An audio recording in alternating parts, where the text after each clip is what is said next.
Banyak orang awam tidak bisa membedakan penyakit batuk biasa maupun batuk berdahak.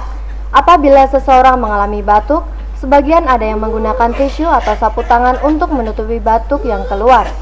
Selain itu, ada lagi yang menggunakan dengan tangan untuk menutupi batuk agar bisa menghindari penularan virus atau bakteri kepada orang lain. Tapi ternyata orang batuk pun tidak bisa sembarangan mengeluarkan batuknya karena bisa menular dengan mudah kepada orang lain. Dokter spesialis ilmu penyakit dalam Dr. Telly Camelia mengungkapkan bahwa orang batuk mempunyai etika batuk.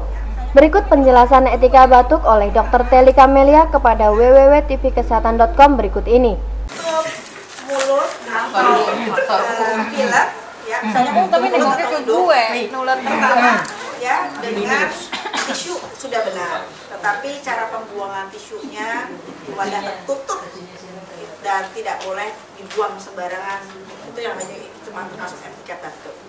Yang kedua adalah menutup tidak dengan tangan, artinya dengan lengan baju.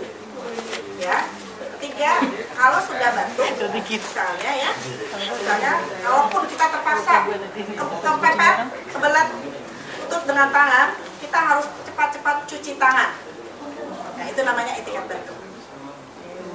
Manti Ya, sebenarnya banyak hal, ada beberapa cara yang lain, tetapi tentu saja pertama intinya kalau ada batuk, ya, keluarkanlah batuk itu, dahak itu dengan benar.